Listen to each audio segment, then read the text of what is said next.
다시 찬양 한 곡 부르고 말씀 듣도록 하겠습니다. 악한 영이 우리를 공격하고 충동할 때 이길 수 있는 힘은 말씀과 기도와 찬양입니다. 특별히 성령이 아니고서는 예수 그리스도를 주라고 고백할 수 없는데, 그 예수님을 내 인생의 주인이요 내 삶의 유의자 목적으로 모시겠습니다라는 결단의 찬양을 하도록 하겠습니다. 그때 성령님이 충만히 임재하셔서 모든 악의 공격을 이길 줄 압니다. 이 시간 온전한 예배가 되도록 내 삶의 이유라, 우리 예수 그리스도를 내 삶의 이유로 고백하는 찬양을 드리도록 하겠습니다.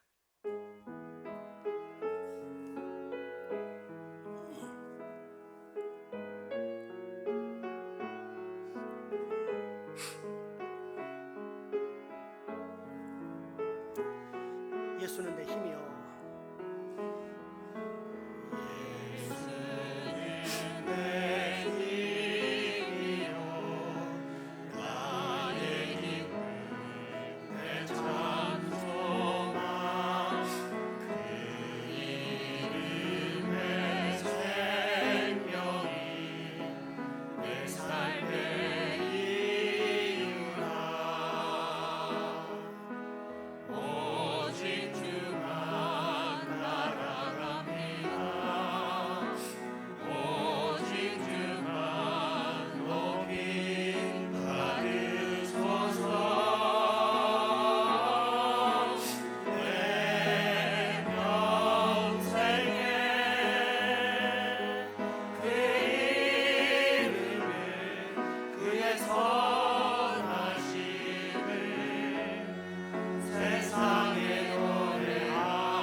내가 사나 죽으나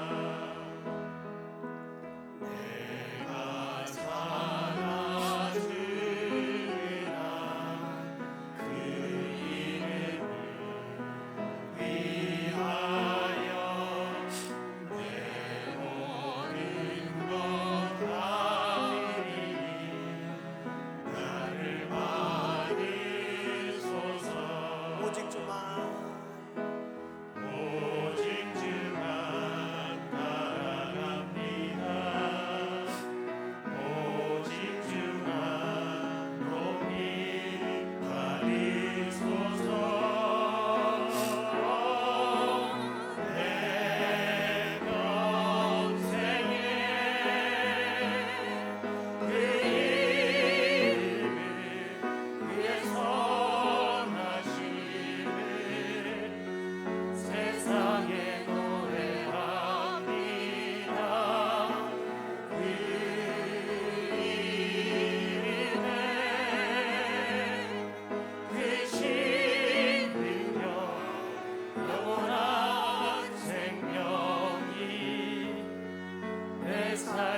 오직 주만 따라갑니다. 오직 주만 따라갑니다. 오직 주만 높이 받으소서. 내 평생에 그 이름을 위해서 세상에 노래합니다. 그 이름에 크신 능력, 영원한 생명이 내 삶의 이유라.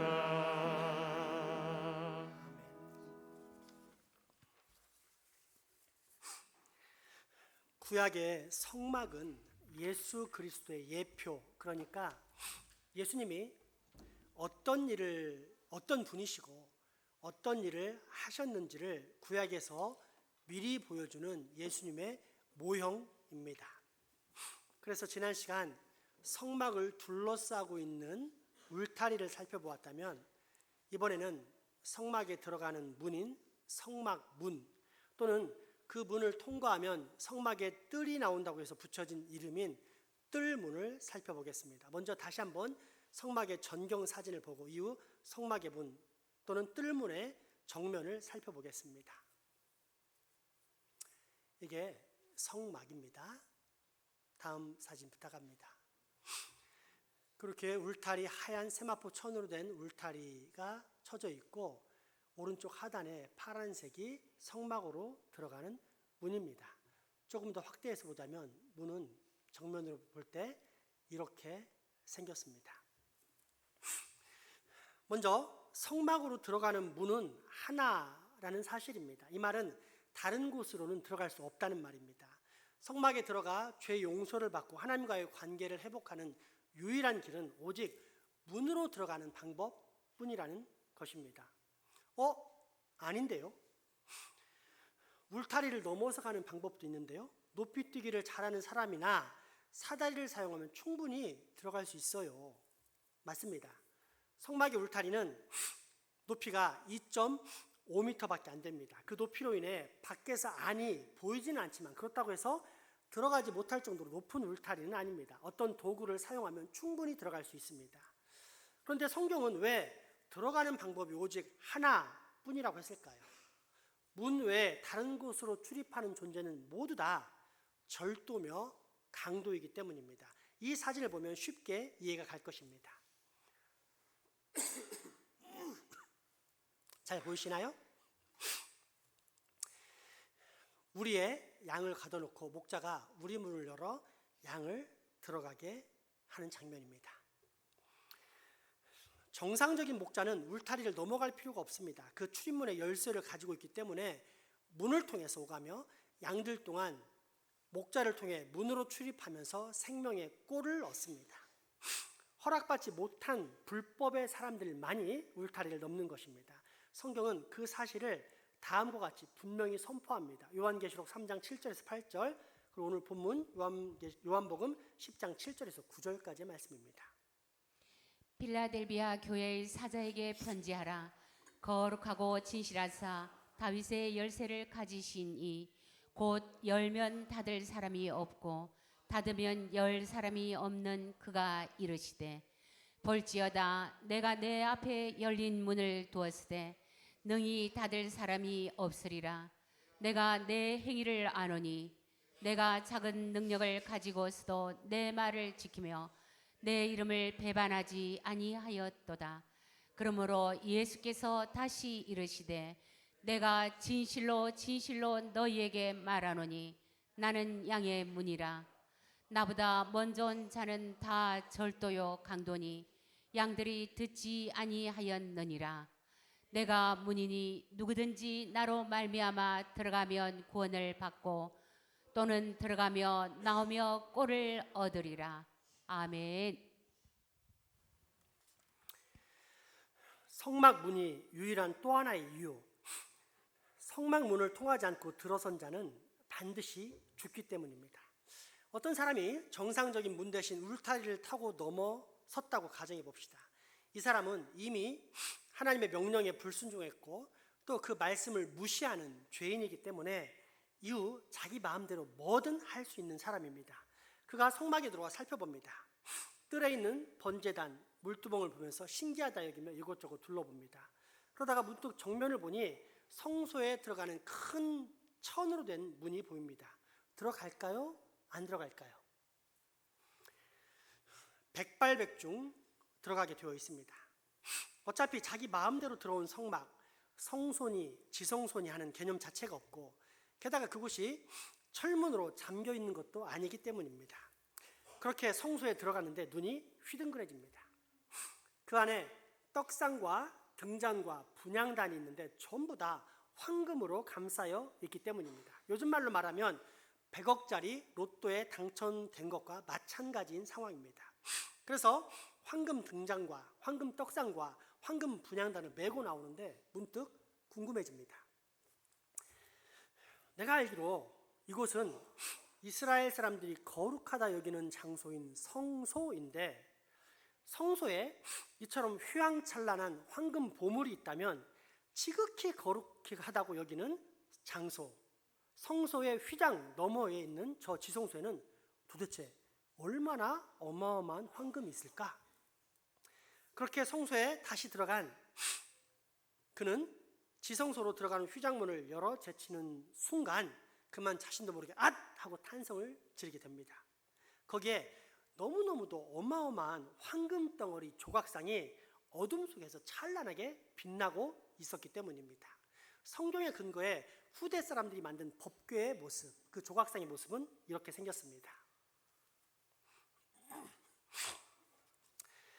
그런데 앗이란 탄성과 더불어 윽이라는 비명소리가 동시에 터져 나오게 됩니다. 왜냐하면 허락받지 않은 상태로 지성소에 들어간 사람은 누구든지 그 자리에서 즉사하게 되어 있기 때문입니다. 지성소는 원래 오직 한 사람, 그것도 대제사장이 1년에 딱 한 차례 온 이스라엘 백성들의 죄를 용서받기 위해 중보의 자리로 들어가는 장소입니다. 그것도 온전한 성결 의식을 거친 후에만 들어올 수 있었습니다. 혹 그렇게 외적인 성결 의식을 거쳐서 들어왔다 할지라도 사람들은 모르는, 그러나 하나님은 분명히 아시는 부정이 발견되면 대제사장은 그 자리에서 바로 즉사했습니다. 때문에 전승에 의하면 지성소에 들어가는 대제사장의 발목에는 늘 밧줄이 매달려 있었다고 합니다. 만약 지성소에서 죽으면 다른 사람은 들어갈 수가 없기에 죽은 대제사장을 끌어내기 위한 궁여지책입니다. 그 정도로 거룩하고 엄위하신 곳, 하나님의 직접적인 임재가 나타난 지극히 거룩한 속죄소가 있는 장소가 지성소입니다. 레위기 16장 1, 2절 그리고 11, 13절의 말씀을 보겠습니다. 아론의 두 아들이 여호와 앞에 나아가다가 죽은 후에 여호와께서 모세에게 말씀하시니라. 여호와께서 모세에게 이르시되 내 형 아론에게 이르라. 성소에 휘장한 법궤 위 속죄소 앞에 아무 때나 들어오지 말라. 그리하여 죽지 않도록 하라. 이는 내가 구름 가운데에서 속죄소 위에 나타남이니라.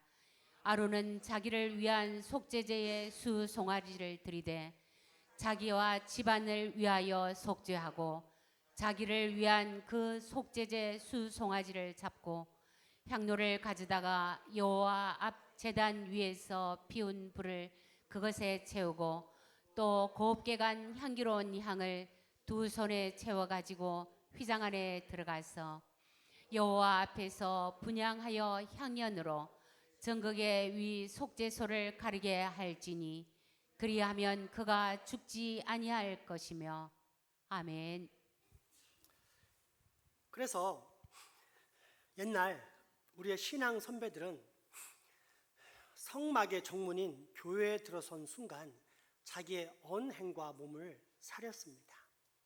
교회에서 비방과 욕설이 아무렇지 않게 터져 나온다는 것은 생각할 수 없었으며 다툼과 분열을 조장하는 트러블 메이커가 교회를 휘젓고 다닌다는 것은 상상조차 할 수 없었습니다. 밖에서 어떤 괴상하고 추잡하고 죄악된 일을 했다 할지라도 일단 교회에 들어오면 이곳에 임재하시는 하나님의 영광을 생각하면서 어떻게 해서든지 자기의 언행과 몸을 거룩하게 구별하려고 노력했습니다. 적어도 교회에서만큼은 사랑의 교제와 연합을 추구하는 피스메이커가 되어야 한다는 인식이 있었습니다. 무엇보다 하나님께 직접적으로 예배하는 이 성소에 들어오면 더욱더 자신의 몸과 언행을 살펴 삼가 조심했습니다. 거룩한 교제와 상관없는 신변 잡기적인 이야기로 희낙락하는 모습을 예배당에서 본다는 것은 쉬운 일이 아니었습니다. 우리 교회가 예배 시작 20분 전부터 불필요한 잡담을 금지하고 하나님을 향한 묵상에 들어가는 이유가 바로 이것입니다. 더불어 하나님의 말씀이 선포되는 이 지성소, 이 강단은 아무나 올라가지 못했고 또 부득불 올라와도 극도로 조심스럽게 행동했다는 것은 신앙생활을 조금만 한 분이라면 누구나 다 아는 사실입니다. 물론 지금은 십자가에서 찍히신 예수 그리스도의 살과 피의 공로로 인해 성소와 지성소를 가리는 휘장이 찢어져 누구나 이 하나님의 보좌 앞에 담대히 나올 수 있고, 그래서 지성소를 상징하는 이 강단에도 자유롭게 올라올 수 있습니다. 그럼에도 불구하고 성막에 대한 개념을 조금이라도 아는 신앙인, 특별히 지성소에 대한 개념을 아는 신앙인은 결코 이 자리에서 함부로 경거망동하지 않습니다. 말씀으로 세상을 창조하시고 구속하시고 치료하시고 또 회복시키시는 생명의 하나님에 대한 두려움과 사랑, 즉 경외가 그 안에 있기 때문입니다. 그리고 이것은 우리가 우리 자녀들에게 반드시 가르쳐 줘야 할 하나님에 대한 거룩이요, 또한 우리가 갖추어야 할 온전한 성결에 대한 우리의 마음 자세입니다. 그런데 처음 언급했던 담을 타고 넘어온 사람은 거룩과 성결에 대한 개념 자체가 없습니다. 그래서 아무렇지 않게 성소에 들어가고 또 그 성소를 통과해 지성소까지 들어갑니다.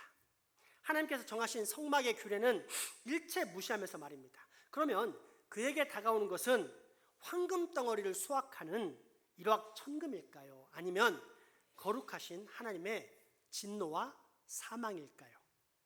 그래서 성경은 성막 문, 즉 하나님께서 정하신 온전한 규례와 절차의 시작인 문, 곧 우리에게 생명을 줄 수 있는 유일한 문의 중요성을 강조한 것입니다. 그 문은 결국 무엇을 말합니까? 그렇습니다. 예수 그리스도. 오늘 본문 말씀 요한복음 10장 1절에서 9절이 바로 그 사실을 이야기합니다. 함께 봉독하겠습니다. 내가 진실로 진실로 너에게 이르노니 문을 통하여 양의 우리에 들어가지 아니하고 다른 데로 넘어가는 자는 절도며 강도요 문으로 들어가는 이는 양의 목자라. 문지기는 그를 위하여 문을 열고 양은 그의 음성을 듣나니 그가 자기 양의 이름을 각각 불러 인도하여 내느니라. 자기 양을 다 내놓은 후에 앞서가면 양들이 그의 음성을 아는 고로 따라오되 타인의 음성은 알지 못하는 고로 타인을 따르지 아니하고 도리어 도망하느니라. 예수께서 이 비유로 그들에게 말씀하셨으나 그들은 그가 하신 말씀이 무엇인지 알지 못하니라. 그러므로 예수께서 다시 이르시되 내가 진실로 진실로 너희에게 말하노니 나는 양의 문이라. 나보다 먼저 온 자는 다 절도요 강도니 양들이 듣지 아니하였느니라. 내가 문이니 누구든지 나로 말미암아 들어가면 구원을 받고 또는 들어가며 나오며 꼴을 얻으리라. 아멘. 그러므로 이 말씀을 통해 우리가 반드시 깨달아야 할 것은 무엇입니까? 첫째, 믿음의 분명한 확보입니다. 이 문 외에 다른 문에는 구원의 길이 없습니다. 불교도, 이슬람교도, 힌두교도, 무속신앙도, 내 모든 정성을 다하는 치성의 종교도 그 어떤 종교에도 구원이 없습니다. 우리는 바로 이 믿음을 확보해야 됩니다. 아니, 어디든지 정상으로 올라가면 되는 거 아니냐? 산을 올라갈 때 어느 쪽 산이든지 올라가기만 하면 되는 거 아니냐? 결국 정상에서 만나지 않느냐라는 다원주의는 우리가 철저히 배격하고 오직 우리를 구원할 수 있는 문은 예수 그리스도 하나밖에 없다. 예수만이 생명의 문이다 라는 믿음을 반드시 확보해야 됩니다. 그것은 편협한 사고가 아니라 진리에 대한 분명한 믿음의 확보입니다. 다른 종교가 훨씬 더 포용적이다, 기독교는 배타적이다, 이런 말이 속지 마시기 바랍니다. 그것은 가짜이기 때문에 우리는 배격하는 것이지 그 종교를 미워해서 배격하는 것이 아닙니다. 그러므로 우리가 반드시 말씀을 통해서 알 수 있는 것 무엇입니까? 우리를 구원할 수 있는 유일한 물은 아멘. 그리고 또한 그 다음에 우리가 말씀을 통해 결단할 것은 전도입니다. 만약 정말로 예수 그리스도께서 생명의 문이라는 사실을 믿는다면 이제 남은 것은 이 문으로 내가 사랑하는 사람들을 드리겠다라는 결단입니다. 이 문으로 들어오면 살고 다른 문, 다른 길로 가면 죽을 수밖에 없다는 사실을 정말로 믿는다면 과연 이 문을 다른 사람들, 그것도 내가 사랑하는 사람들에게 소개하지 않을 수 있겠습니까? 때문에 주님은 당신의 제자들에게 그 사실, 당신의 정체성과 더불어 제자들이 할 일을 직접 가르쳐 주십니다. 먼저 우리 주님께서 직접 밝히신 당신의 정체성, 요한복음 10장 11절에서 15절까지의 말씀입니다. 나는 선한 목자라. 선한 목자는 양들을 위하여 목숨을 버리거니와 삭구는 목자가 아니요 양도 제 양이 아니라 이리가 오는 것을 보면 양을 버리고 달아나나니 이리가 양을 물어가고 또 해치느니라. 달아나는 것은 그가 삭군인 까닭에 양을 돌보지 아니함이나 나는 선한 목자라. 나는 내 양을 알고 양도 나를 아는 것이 아버지께서 나를 아시고 내가 아버지를 아는 것 같으니 나는 양을 위하여 목숨을 버리노라. 아멘. 둘째, 그런 예수님을 믿고 예수 그리스도의 제자가 된 사람들이 해야 할 일, 곧 제자들의 사명에 관한 말씀입니다. 요한복음 10장 16절입니다. 또 우리에 들지 아니한 다른 양들이 내게 있어 내가 인도하여야 할 터이니 그들도 내 음성을 듣고 한 무리가 되어 한 목자에게 있으리라. 아멘. 무슨 말씀입니까? 하나님께서 택하신 백성들인 우리는 이미 성막이라는 울타리 안에 있다는 뜻입니다. 그런데 하나님께서 택하신 백성들이 성막이라는 울타리, 즉 교회 안에만 있습니까? 아닙니다. 택함을 받았지만 아직 울타리 밖에, 교회 밖에 있는 하나님의 백성들도 많다는 것입니다. 그래서 주님은 제자들을 세웠습니다. 왜요? 주님은 이제 부활, 승천하셨기 때문입니다. 이 자리에는 예수님의 분신인 제자들이, 즉 우리가 있기 때문입니다. 그렇다면 이제 교회 밖에 있는 양떼들을 인도할 책임, 즉 방황하는 그들에게 생명의 문이신 예수 그리스도를 소개할 사명이 누구에게 있는 것입니까? 예수 그리스도의 제자, 바로 나입니다. 그렇게 나는 결코 이 편안한 교회 문화에 젖어 나의 행복만을 추구하는 안일한 신앙인이 될 수 없습니다. 대신 아직도 이 문을 찾지 못해 신음하면서 헤매는 영혼들을 불쌍히 여기며 반드시 그들을 이 생명의 문으로 인도하겠다는 사명의 결단을 내릴 수밖에 없는 것입니다. 왜요? 나는 결코 기복 신앙자가 아닌 지복 신앙자, 곧 우리 주님께서 저 십자가에서 이루신 완전한 복음을 전파할 사명을 가진 십자가의 용사이기 때문입니다. 성령 충만한 복음 전파자이기 때문입니다. 이것이 바로 예수 그리스도를 구주로 믿는 제자의 길, 제자의 사명입니다. 여러분은 이 분명한 제자의 정체성을 지금 가지고 있습니까? 19세기의 사람 데이비드 리빙스턴은 기독교 선교 역사에 있어서 위대한 인물이었습니다. 목사요, 의사요, 자선가요, 지리학자요, 탐험가요, 박예가로서 그의 업적은 너무나 컸습니다. 그는 아프리카에서 일평생 선교사로서의 사명을 감당한 후 세상을 떠났는데, 그때 영국 의회는 그의 무덤을 영국의 왕들이 묻히는 웨스트민스터 사원에 안장하기로 결의합니다. 그렇게 리빙스턴의 시신을 운구하려고 아프리카에 갔는데 아프리카 사람들의 완강한 거부를 맞닥뜨립니다. 그가 이 땅에서 평생 우리와 함께 있으니 그의 몸 역시 이 땅에 우리와 함께 있어야 한다는 주장이었습니다. 그래서 어쩔 수 없이 내린 타협의 결론이 아프리카 사람들을 평생 사랑했던 리빙스턴의 심장은 아프리카에 묻고 나머지 시신만 영국으로 가져가는 것이었습니다. 때문에 리빙스턴의 무덤은 두 곳에 있습니다. 심장은 아프리카에, 그리고 시신은 웨스트민스터 사원에 묻혀 있습니다.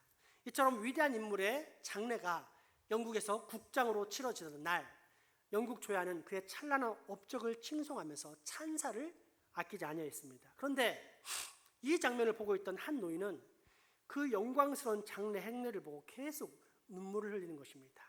이 모습을 놓치지 않았던 신문 기자가 물어봅니다. 노인장께서는 왜 그렇게 눈물을 흘리십니까? 저는 리빙스턴과 같은 고향에서 함께 자란 친구입니다. 우리는 친한 친구였고 같이 교회 다니고 같이 공부했습니다. 그러나 얼마 후 나는 교회를 떠났고 술을 좋아했으며 향락으로 살았습니다. 하지만 리빙스턴은 계속 신앙을 지키며 착실히 공부하고 헌신하여 이 위대한 업적을 남겼습니다. 그는 오늘 저렇게 영광을 받습니다만 나는 그저 이렇게 초라한 노인이 되었을 뿐입니다. 나는 그런 나 자신이 너무도 한심하고 불쌍해서 눈물을 흘리는 것입니다. 여러분,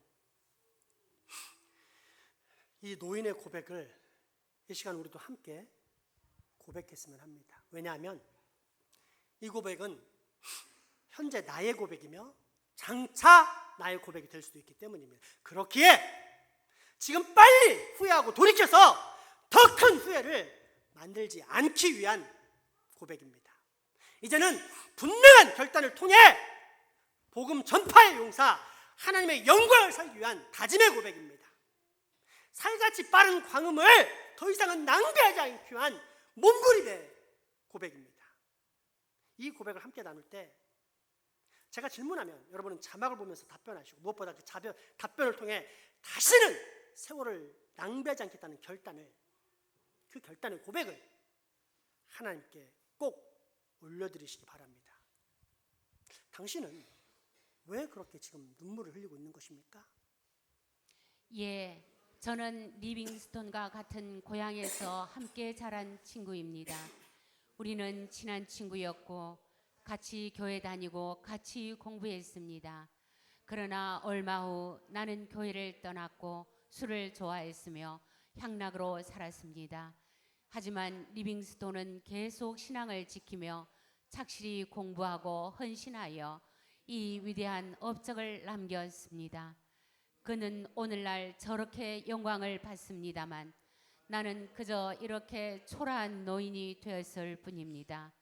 나는 그런 나 자신이 너무도 한심하고 불쌍해서 눈물을 흘리는 것입니다. 아멘. 여러분, 지금은 괜찮습니다. 왜요? 아직은 기회가 있거든요. 아직은 내 숨이 붙어 있거든요. 근데 내 숨이 끊어져서 하나님을 만났을 때 이 고백을 하면 여러분은 이미 늦은 것입니다. 그래서 마지막을 후회하지 않기 위해서 지금 후회하고 돌이키자는 것이 이 고백의 목적입니다. 그러므로 다시 한번 고백하며 이제는 다시는 세월을 낭비하지 않겠다, 하나님의 영광을 위해서 내 생을 바치겠다라는 결단의 고백을 드리시기 바랍니다. 당신은 왜 지금 그렇게 눈물을 흘리고 있습니까? 예, 저는 리빙스톤과 같은 고향에서 함께 자란 친구입니다. 우리는 친한 친구였고 같이 교회 다니고 같이 공부했습니다. 그러나 얼마 후 나는 교회를 떠났고 술을 좋아했으며 향락으로 살았습니다. 하지만 리빙스톤은 계속 신앙을 지키며 착실히 공부하고 헌신하여 이 위대한 업적을 남겼습니다. 그는 오늘 저렇게 영광을 받습니다만 나는 그저 이렇게 초라한 노인이 되었을 뿐입니다. 나는 그런 나 자신이 너무도 한심하고 불쌍해서 눈물을 흘리는 것입니다. 아멘. 리빙스톤의 유해가 안장된 웨스트민스터 사원은 건물의 역사성과 그곳에 묻힌 유명한 사람들의 무덤을 보기 위해 많은 관광객이 방문하는 곳입니다. 그런 리빙스톤의 유해 앞 사원 바닥에는 다음과 같은 성경 구절이 기록되어 있습니다. 요한복음 10장 16절 말씀입니다. 또 이 우리의 들지 아니한 다른 양들이 내게 있어 내가 인도하여야 할 터이니 그들도 내 음성을 듣고 한 무리가 되어 한 목자에게 있으리라. 아멘.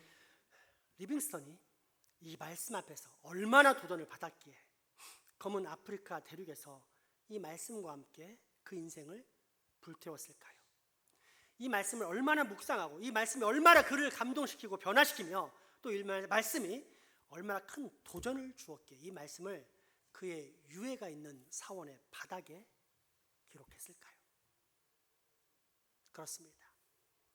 우리의 사명이 바로 이것입니다. 울타리 밖, 저 황무한 광야에서 방황하며 신음 속에서 고통하며 죽어가는 양떼들에게 이 유일한 문, 양의 문, 즉 영원한 생명의 문이신 예수 그리스도를 전파하는 것, 그것이 제자인 우리의, 나의 사명입니다. 이 시간 그런 사명의 결단을 드리는 찬양을 나누겠습니다. 모든 민족에게 내가 복음을 전함으로 예수 그리스도의 제자처럼 살겠습니다 라는 결단의 찬양, 바로 내 가족, 아빠, 엄마, 내 남편, 아내를, 자식을 살려내겠다는 결단의 찬양, 예수만이 살릴 수 있다는 그런 고백을 이 찬양에 실어서 우리 주님의 능력을 구하도록 하겠습니다.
모든 열방에게 주 성령 부어주소서.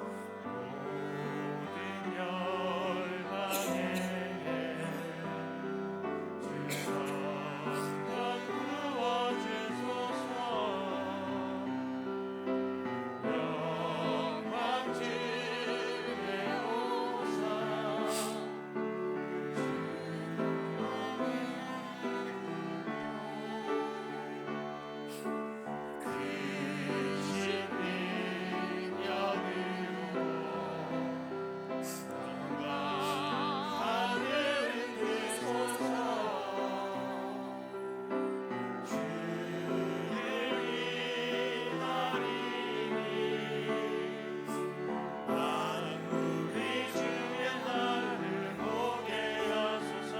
그날은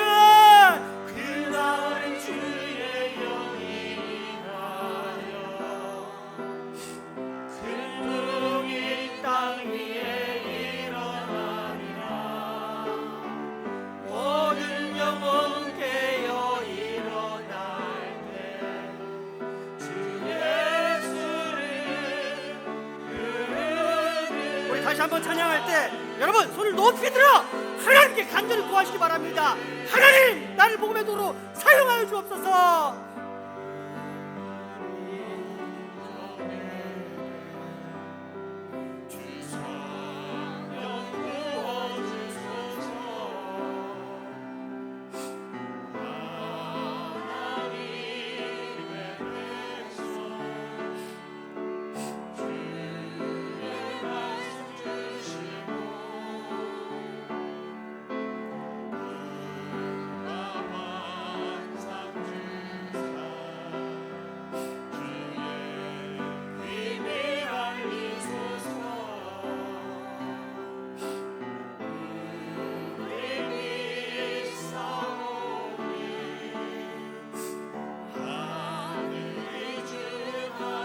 그날은 주의 영이 임하여 그날은 주의 영이 임하여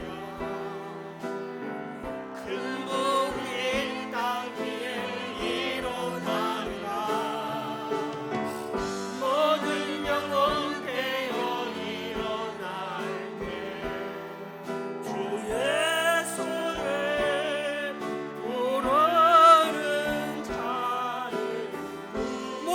이마에게 주어 성령 부어 주소서.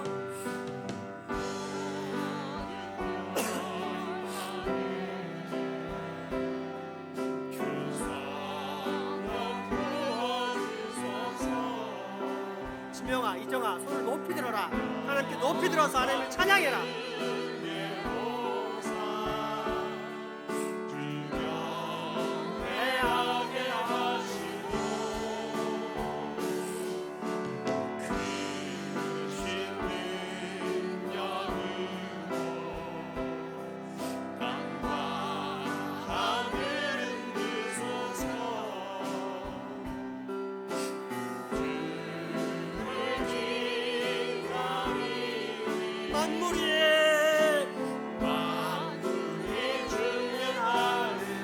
그날은 주의 영이 임하여 그날은 주의 영이 임하여 큰 땅 위에 일어나리라. 모든 영혼 되어 일어날 때 주의 손에 부르는 그날은 주의 영이 임하여 큰 이 땅 위에 일어나리라. 그날은 주의 영이 임하여 아멘. 하나님 큰 이 땅 위에 일어나리라. 모든 영혼 되어 일어날 때 주의 손을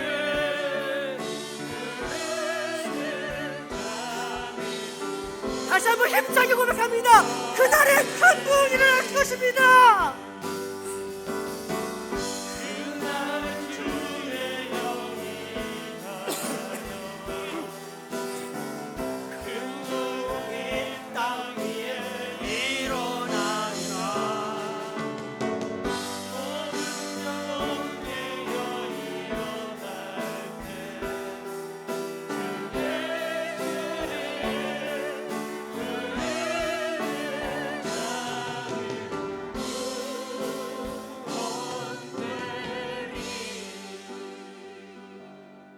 여러분, 기대되지 않습니까?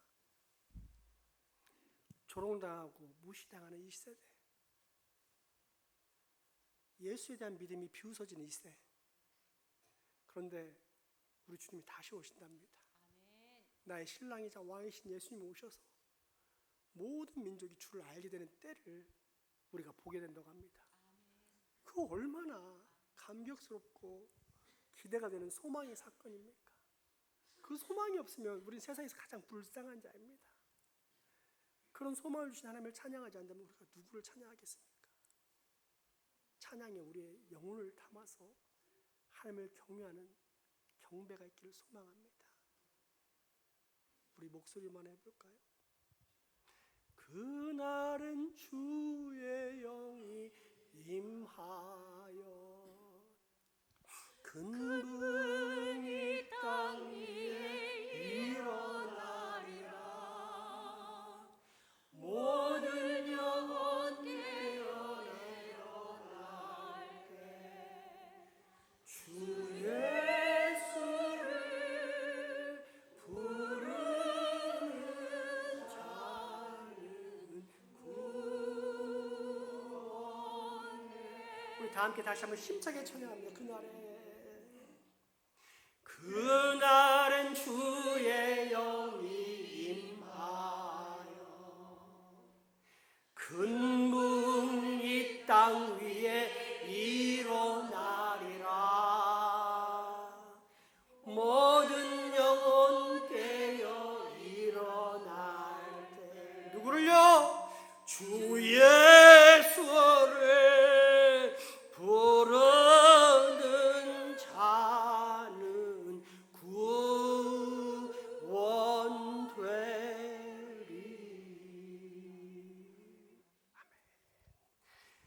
이 시간 우리 다 같이 또 백문일답을 합니다. 여러분 잘 들으시기 바랍니다. 예수는 길이요 진리요 생명이십니다. 모든 것의 모든 것이요 알파와 오메가 만유의 주 만왕의 왕 진리의 왕이십니다. 진리가 어디 있습니까?